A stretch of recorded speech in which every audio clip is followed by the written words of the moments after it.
internet ya Tika télévision ça vraiment c'est un makasi pour na okusana devant étant de la bino pour informer bino pe ko la bino ba sango to pe actualité politique ya mboka na biso le lot okusa ni tozali na mwana mboka Papi Mukendi o bomona ka toujours na kati ya Tika télévision o to mekaka mwa ko solola sur ba sijo ezali actualité ya mboka na biso to ko solola na le long ndenge tozali a pona ba question ezali vraiment ya actualité politique ya mboka na biso to moni basili ko condamner Willy Bakonga na 3 ans et puis mwana na ye na 6 mois d'emprisonnement et puis tu reçois la paix sur le sujet Italie Albert Yuma tout le monde a cité parmi les principaux suspects à bateau bazali ko signé pour na beauté qui a ba minier donc on lukato solo lango na bosante ba boss na Papi Kendi arrivé qui sombe mon vieux Lucas c'était Jésus na kati salon d'après la bossa noté mon vieux Zena ba le Parisien na bossa noté Ali la tango ya Benedict Mwanta pe na bossa noté na kopesa sentiment mambo mbote na invité na ma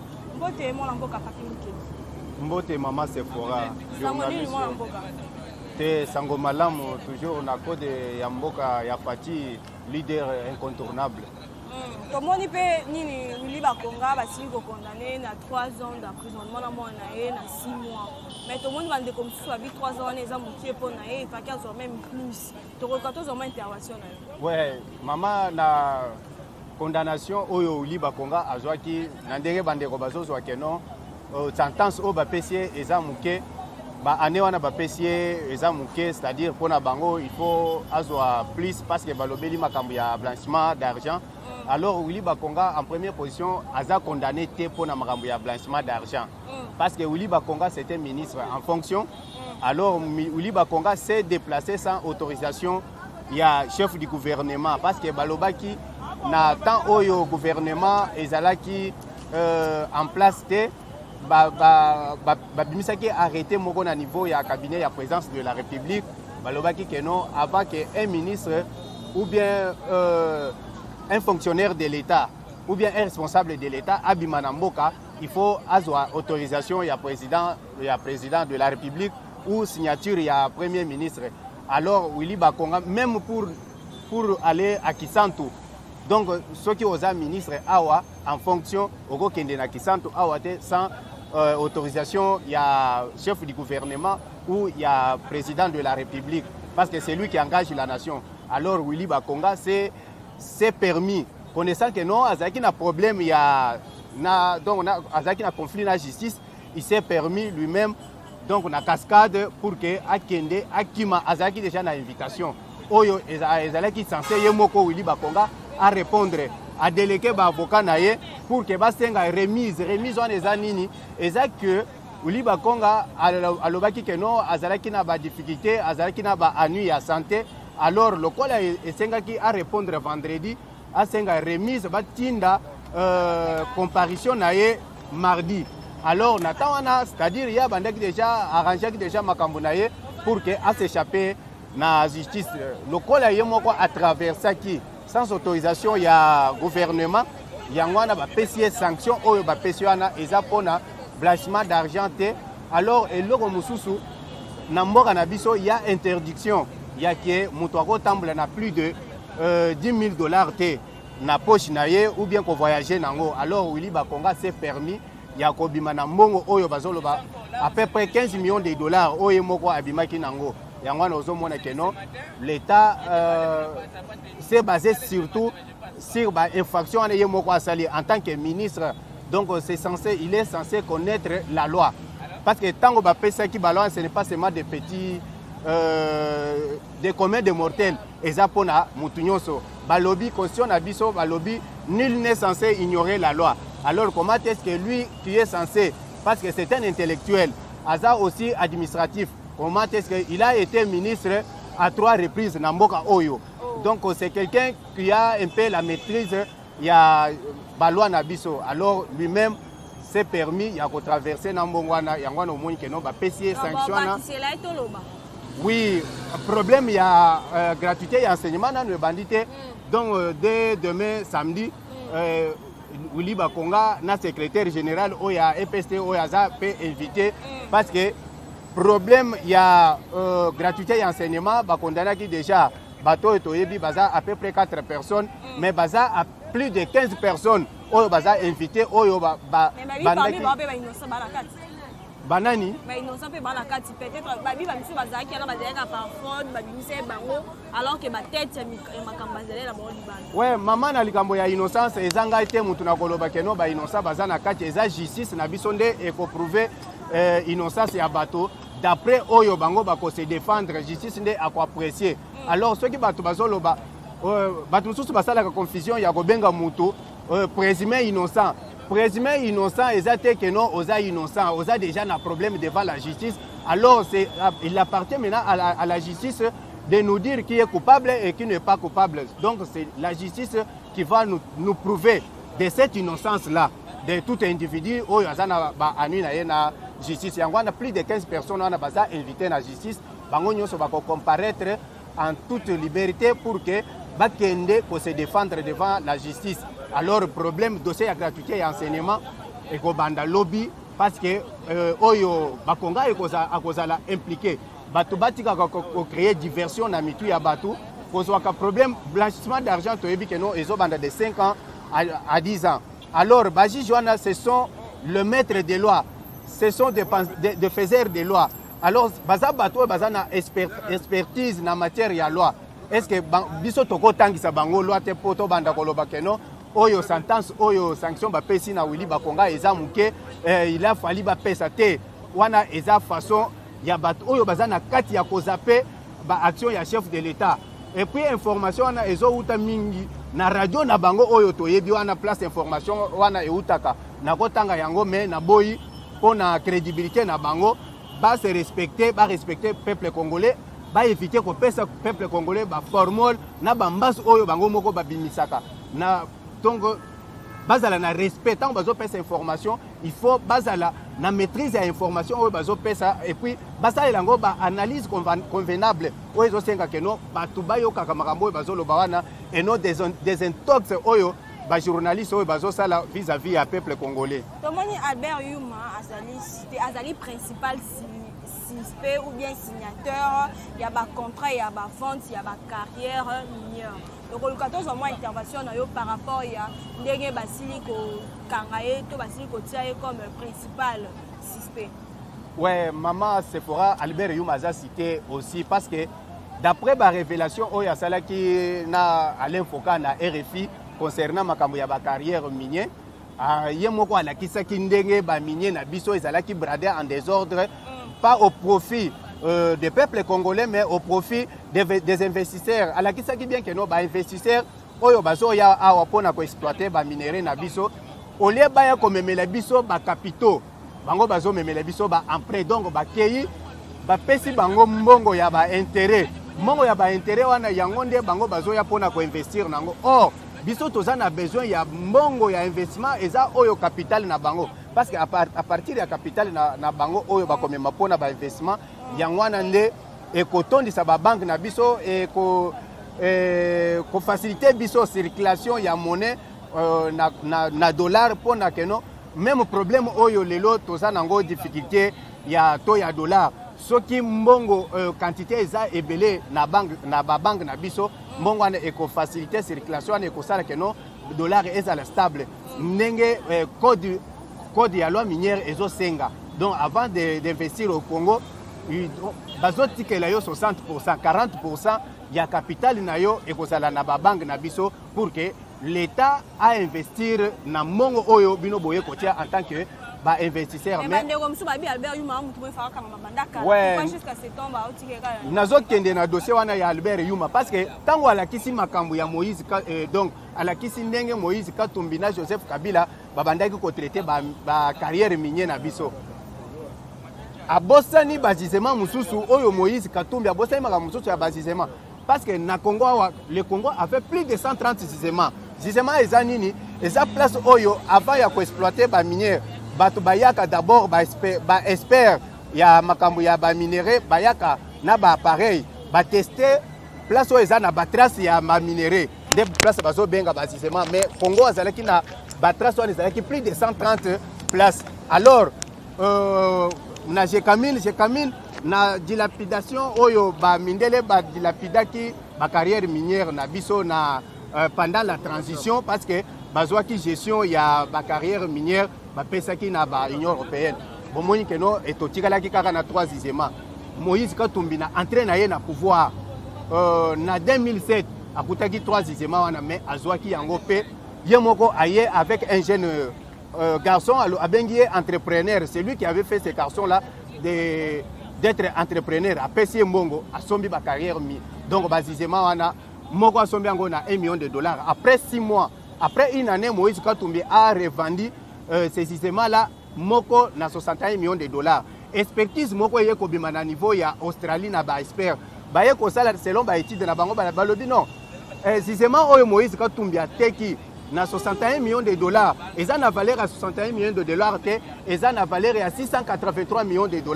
Bozo mona que non ndenge nini ba minéré na biso ezalaki Moïse Katumbi même Albert Yuma oyo donc abimisaki ba secret wana azape complice parce que tango aye na Moïse Katumbi atekaki tango atekaki Albert Yuma azalaki ke Albert Yuma aye kokoma DG ya Gécamine na 2010 kokoma na ye DG ya Gécamine lui aussi a contribué na makambo ya miettement ya carrière minière oyo bakomisaki mining wana eza nini bakati au lieu ya Gécamine au lieu que Moïse Katumbi donc Gécamine azala na monopole sur la Gécamine maintenant bango basali miettement pour que non va faire échapper ba droit ya Gécamine ba commission yango mining et comme ba société privée donc ba investissement na économie privée au lieu ezala na compte ya l'état parce que ezalaki Gécamine auparavant azalaki entreprise publique yango ozomona que non parmi bat oyo basali génocidaire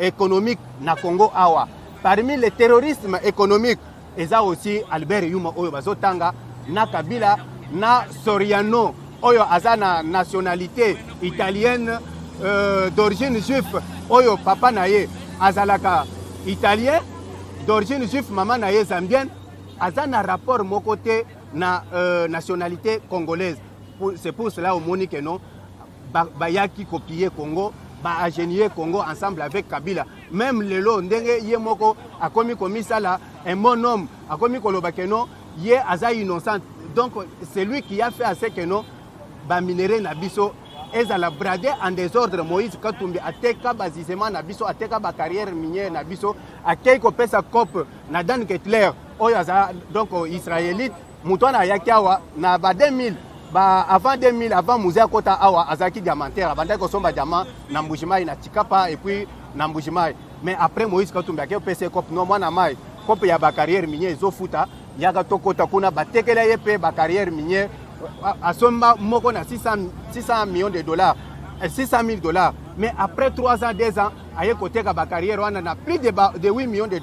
Ozomona que non bato oyo bazalaki na souci ya ba congolais te bango bayaki pona copier donc oyo ezaki important pona bango copier ba richesse ya ba congolais ko détruire Congo na niveau oyo mais lelo akomi koloba keno aza innocent akomi kolakisa attendenge toza na ye na union sacrée ngana azalaka na confiance na Moïse Katumbi te parce que d'abord azalaka traître azalaka tribalisme donc ce qui olingi oyeba tribalisme kendo fanta na Moïse Katumbi mutu Moïse donc Soriano nengo zomona Danyano ce qui omoni ye yeba ke oza en face il y a un traître donc biso toko pesa ye confiance te même Albert Yuma malgré ba révélation na ye ça peu importe tout ce qu'il va dire il doit aussi répondre vis-à-vis de ses responsabilités c'est parce que c'est lui qui favorisait de tout ça pour que makambo nyoso eleka ezaki pourquoi depuis longtemps Albert Yuma ça qui ba révélation en été pourquoi depuis longtemps Albert Yuma tango amonaki que non Congo ezalaki pillé pourquoi a démissionné en tant que DG ya Gécamine alors il avait accepté de participer aussi au pillage des minéraux, de brader ça en désordre. Maintenant, commencer aujourd'hui à chanter ce qu'il est en train de nous dire là, ce n'est pas ça une vérité. Il est aussi coupable, il doit répondre aussi. Mais moi, comme on dit, chef de brigadier Eric Kimbumbe, impliqué dans le double meurtre, il y a Floribert Chebea, notre chauffeur naé, Tomoni, toujours l'actualité, Tomoni, Akimi, bande comme ça, balobi Aroki Mandengeni, c'est que mesures sécuritaires, il y a beaucoup pour moi, ils ont tout ma frontière. na kolandela bato bazali kokima vraiment eloko yango momesala mwa bien te mpo la plupart ya bato oyo bazali poursuivi tozokanga tosutuka kaka bodiko mwaka balimo to baza te oyo bazala mboka mopaya affaire wana mpena tocomprendre ouais d'abord problème ya frontière na biso toza ezaka frontière na biso ezaka na ezalaka fragile na niveau ya sécurité et sécurité donc ba service na biso baza nano habité ya ba problème ya ba matériel na makambo misusu na ba moyen ya kosalela yango musala yango wana tomoni tozaka mpe habité bité na ba difficulté wana ce n'est pas que non Eric Kibumba akimi na temps oyo fati aza na pouvoir te Eric Kibumba akimaka na temps oyo commandant Ipo azaki na pouvoir asala apesaki bango mission ya ko exécuter liwa ya Floribert Chebeya et puis Fidel Bazana alors lokola azalaki parmi bato oyo babomaka Floribert Chebeya na Fidel Bazana c'est lui-même qui avait étouffé Fidel Bazana azwaka basasie a étouffé na kati ya mutuka askotie babimisaki na mutuka oyo ya Mercedes ya Floribert Chebeya tango ba répondaki na invitation ya John Numbi oyo a invitaki bango na niveau ya la police ya inspection générale ya la police mais tango bayaki John Numbi azalaki te or ça a été déjà planifié que non okoma na bango il faut ba éliminer bango yango wana parmi bato oyo ba exécutaki mission wana tozalaki na Eric Kibumba oyo azalaki commandant en chef chargé ya brigade oyo ezalaki wana alors jour wana Kibumba bazalaki na repos parce que bazalaki na ba conflit na colonel Kenga oyo azalaki chef na bango alors tango bango bazalaki na ndako bayoki appel babengi bango appel téléphonique ono vous devez vous présenter na musala ba respecter parce que l'ordre du chef doit être toujours exécuté même si il est au préalable mal donné alors après on va régler yango wana Eric bakendaki na mususu élément mususu na bango ya la police tango bakomi ba se présenter bango oyo bango basali il faut ba encadrer Fidel Bazana na ko memaye na mutuka yango wana ozomona na motema na niveau oyo bato babandaki ko traiter ba congolais donc yo ozoyebisa mutu invité bazoboma mutu même nyama bakoboma ye façon babomaki Fidel Bazana na Floribert Chebeya te alors est-ce que Nathan wana est-ce que Congo tozaki na ba dirigeant digne d'être ba dirigeant oyo bazo diriger peuple congolais donc le peuple congolais était abandonné chosifié yango wana ozomona que non na invitation na bango basali oyo bakokaki kosala babomi Floribert Chebeya na Fidel Bazana bamemi bango ndenge ya lobi na RFI bakei bakei na lopango ya colonel Adija batiki kor ya Fidel Bazana bamemi Floribert Chebeya babwaki na niveau ya Matadi Kibala babwaki kor na ye ndenge ezalaki wana après aye ko s'échapper ndenge nini John Numbi amemaki bango na 2h du matin amemaki bango na Lubumbashi kokoma akomi na bango na Lubumbashi ayebisi bango ba intégrer milice ya Bakatakatanga alors John Numbi abandi ko yebisa bango azobondela bango ba intégrer milice ya Bakatakatanga ye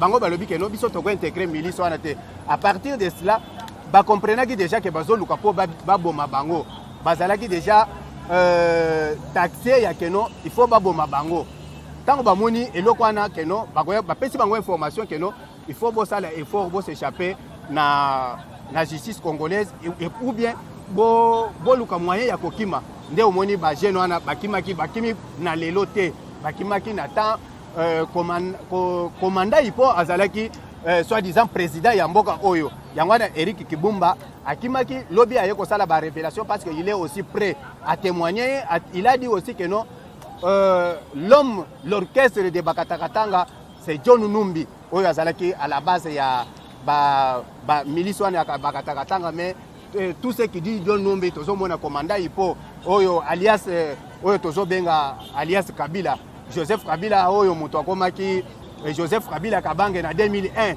bakombo oyo bapesaki na Baba Kingu na batu misusu oyo ye moko basamba kaputu oyo aye koboma parce que il cherchait à être donc à dissiper à effacer toutes les traces oyo ezalaki et bandaki ko attacher ba irrégularité na pouvoir na ye donc yangwana ozomona que non makambo oyo parce que ce monsieur ce policier a dit que non le responsable il y a Liwa, il y a meurtre, il y a les deux hommes des droits de l'homme, Joseph Kabila. Il est prêt parce que c'est lui-même qui a exécuté ça. L'homme orchestre au centre, c'était John Numbi qui s'est échappé à la justice, bien que l'appel est lancé. Il y a un avis de recherche au niveau de la justice internationale. Il y a Kologisaye. On a beaucoup de tata école Félix Antoine Tshisekedi ndenge asili koloba ete ezali bandeko to ezali MONUSCO te mutu ezali à la base ya cœur oyo ezali kosalama na ngambu ya este. Mais tomoni pe ndeko moko asili koloba ete Félix n'a pas de position. Voilà son vrai problème. L'argent que la RDC paie, la MONUSCO pourrait bien exterminer la guerre à l'est du pays. Donc, heureusement, intervention pour affaire. Oui, toujours tout dans la bande de Guana, que l'argent que la RDC paye à la MONUSCO pouvait aider à exterminer la guerre de l'Est. Oui, c'est bien. Aïe, bisabiso, tango ba votaka budget ya mboka oyo rubrique ni ezalaka réservé ya ba mongo ba pesa ka MONUSCO parce que la MONUSCO consomme des milliards et des milliards de dollars, mais chaque année tango ba votaka budget na biso mongo oyo wana bazoloba ezalaka réservé na rubrique ni na budget na biso pour que bakende ko financer yango. Donc mongo wana eza même na participation ya communauté internationale oyo azo soutenir biso pona makambo ya MONUSCO existence na ye na RDC eza kaka pona problème ya est ya République démocratique du Congo te eza pour que parce que biso tozalaki na kimiate RDC n'a jamais eu la paix sur toute l'étendue de la République. Alors, il y a un MONUSCO azawana pour assister biso. Le rôle est toujours bité na ba problème il y a insécurité. Là où il y a des problèmes, la MONUSCO va intervenir parce que tous a un problème d'abord. Il y a Banzela, tous a un problème, il y a la logistique. Alors, pour que ba voyant militaire na biso bazo ba carburant, il faut qu'il y ait aide ya MONUSCO. Azo ya na ba avion na ye, azo pesa ba carburant, azo ya na ba logistique na ye na armement pour que aider bango ba ça la chasse oyo bazo sala contre les groupes armés oyo et ça il y a précisément na est la République démocratique du Congo. Alors bazo sala confusion comme si MONUSCO ayela ka makambo ya est la République démocratique du Congo tant MONUSCO ayaki après San City après makambo oyo ya ba tango ba Jean-Pierre Bemba bazalaki ba rebelle tant to salaki na ba rébellion na est la République démocratique ya ba Zarias Onosumba et consort, même le Roger Lumbala. Alors, c'était en ce moment-là, lorsque le pays était divisé, alors pour l'unification de la RDC, c'est ainsi que non, il y avait assistance de la MONUSCO pour appuyer les autorités en place de pouvoir réunir le pays. C'est ça ce qui avait fait à ce que MONUSCO puisse intervenir dans Makambo Tosalaki Nango. Alors, il avait fallu bâtir une mission d'observation pour nous soutenir et puis maintenir la paix en RDC. Après, la bango lisusu ba objectif na ba biti mususu oyo ba bakisaki keno bango baye une mission d'accompagnement na niveau ya keno s'il y a des problèmes ou bien des guerres ou bien problème ya ba milice batwana baya ko aider biso. Yangwana président de la République a été clair lobi tango alobaki alobi ke batu batika makambo batika kozala manipulé par des gens de mauvaises intentions. À l'objet, ce n'est pas la MONUSCO qui est responsable de la guerre à l'Est. La guerre à l'Est date de longtemps. Alors, tant que vous avez accès à MONUSCO, vous avez la barrière. Namoni ba Congolais, ba Bosani. Lelo ba komi koloba, quelques Congolais. Ba komi koloba, même langage na commandant Hippo. Commandant Hippo, tango Mama Bintou, vous savez la réponse. Oh, il y a ça qui Mama Bintou. Alors, les problèmes de la guerre de l'Est concernent seulement les Congolais.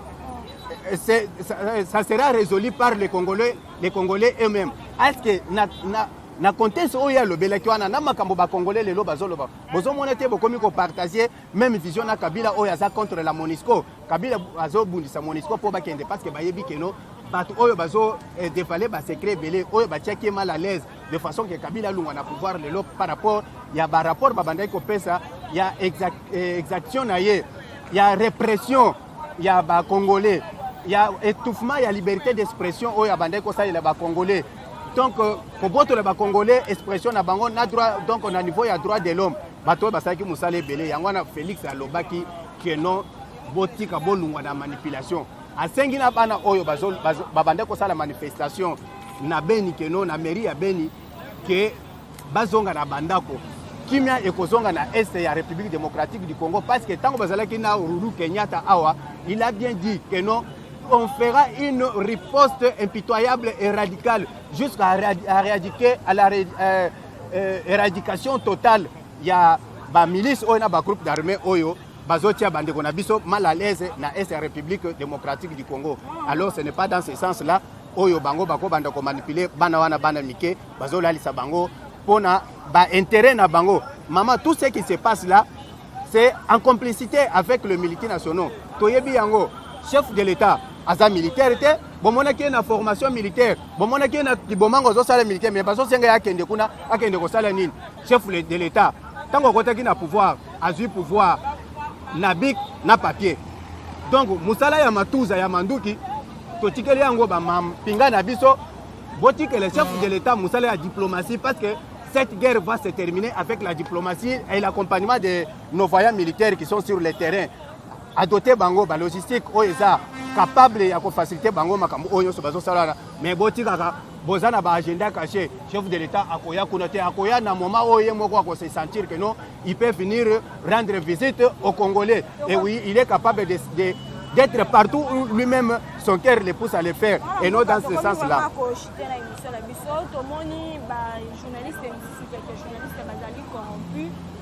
Et pas à Moïse Katumbi, enfin que ba mais kako étouffé to ba lo ba toujours le contrôleur ya makambo chef de l'État zali ko sala to ko lukato zo moi maloba par rapport ya faire wala pour que to chite l'émission moi na mboka mama Sephora journaliste talentueuse na lingi un peu avant na comme na problème ya ba journaliste épinglé un peu problème ya Gabriel Mokia vraiment akamwisinga un papa de son âge alors azoba non azana parti politique na parti politique naie. Or ce qui dit parti politique on voit le civisme et l'encadrement des jeunes. Alors ce papa là s'est permis d'insulter le maman, donc azui caméra azui vidéo a sali a fingi ba maman azoloba maloba nanga yasuka tout fait ba maman na bino ba maman il faut bo s'apprendre na Gabriel Mokia asaka ina bino. Donc vous tolérez bêtises oyote, c'est-à-dire ba éduquer ba jeune na biso mabe na parti ya Gabriel Mokia tozo mona ka éducation apesa ka ba jeune kuna ezaba finga ka ba mama ya bato parce que ye moko na yebite est-ce que Gabriel Mokia azana considération ya mwasi na ye maloba oyo Gabriel Mokia bimisi, c'est-à-dire bana na yeso ki bazu yango bati yango na mesa.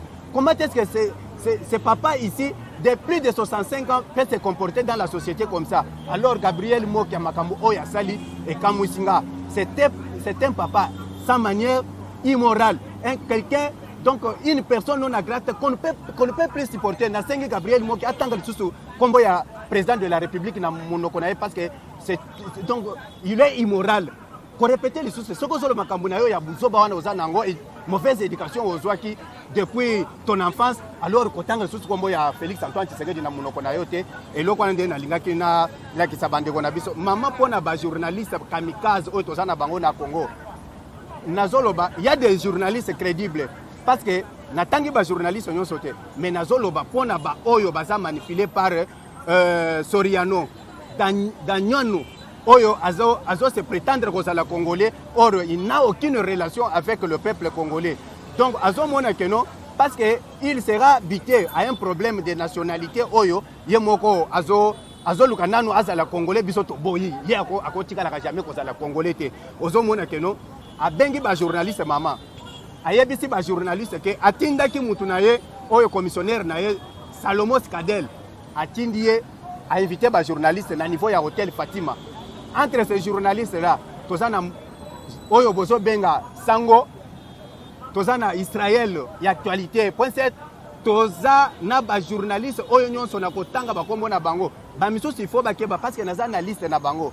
Na Serge Kabongo, il est aussi du nombre. Na Peter Tani, oyo Monsieur Movat, tango bato bazo se donner na misala ya kotanga, kosala ba lecture, kosala ba recherche scientifique. Ce monsieur là musala na yeza ko kende na zando okende kotala ba produits cosmétiques oyo ezotelisa basi po ye moko atela akomi na mbebo na ye wana botala misapi ya mwana mobali ntango alobaka soki acheka kaka boye bokomona que son corps n'est pas uniforme. Alors aza très na arrogance oyo aza nango to ebite arrogance wana azwaki yango et donc avec mauvaise éducation azwaka pona ba ebisi bango nini tango chef de l'État ba action tout chef de l'État ko banda kosala bango bakoloba yango na peuple congolais te mais bakobanda ko proférer toujours des mensonges pour na kozaper na action à chef de l'État.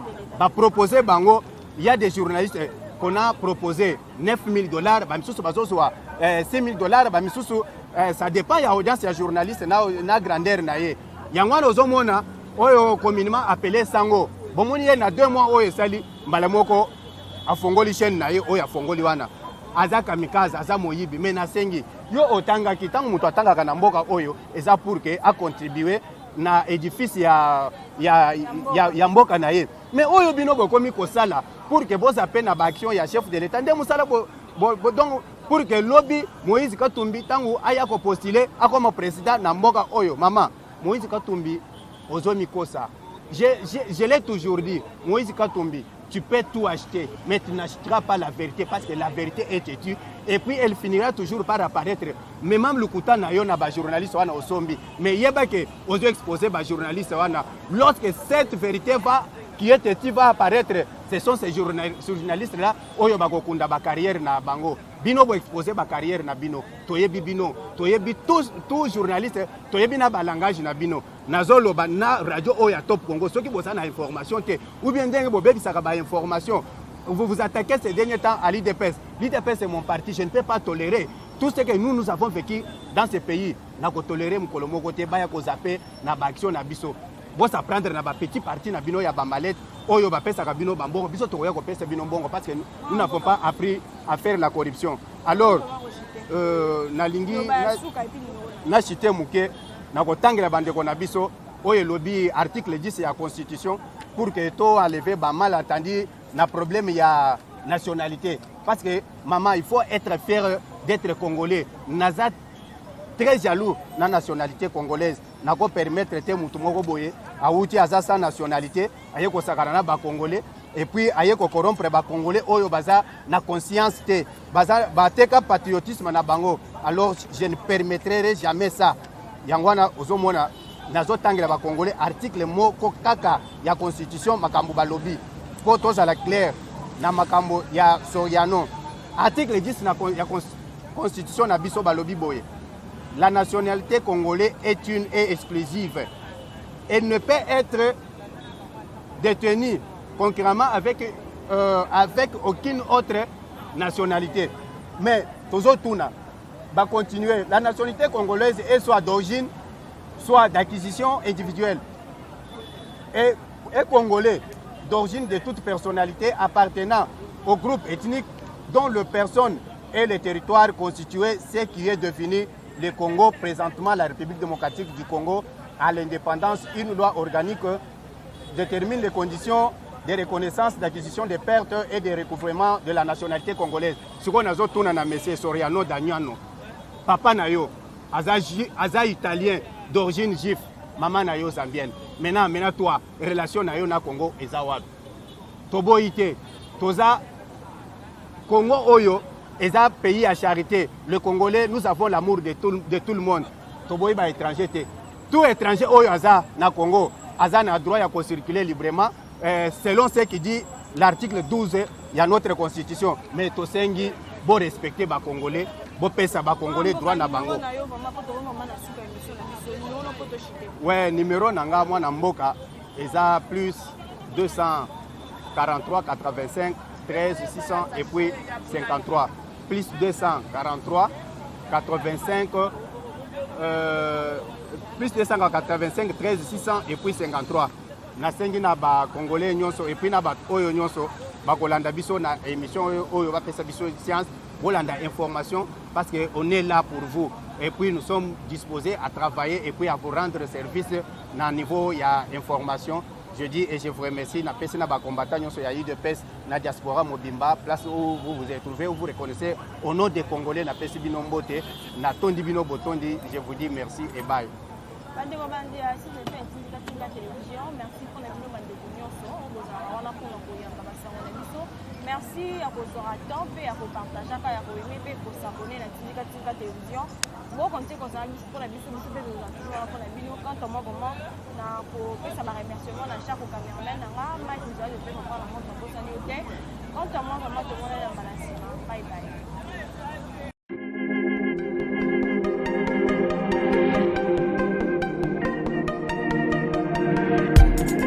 Après 25 ans d'expérience, eh oui, de 1995 jusqu'à ce jour, Eden Store, l'unique shop congolais de Londres, la Grande-Bretagne, il est la fierté à la communauté nabiso, et surtout, il y a un homme d'affaires congolais sérieux dans la diaspora.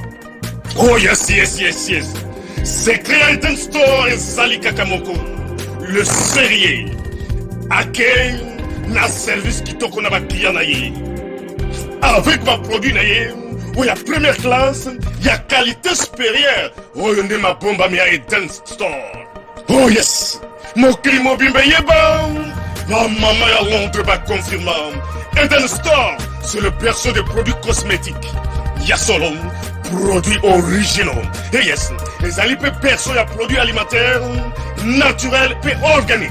Au travers de nos produits cosmétiques, Eden Store détient le secret. Secret ya solo, où ya poso ya maman moi c'est qui toko. Poso ya moi so benza basali kolula, poso ya moi so mobala kotala ya lembate. Poso so ko tamboli masanga sima. Eh oui, yango ne ba produit ezotekama na kati ya Eden Store. Na ba produit alimentaire, où ya Eden Store, yango de secret ya cuisine ya maman congolaise. Eh oui, nyonso ko so pensa mobali na yo ezali.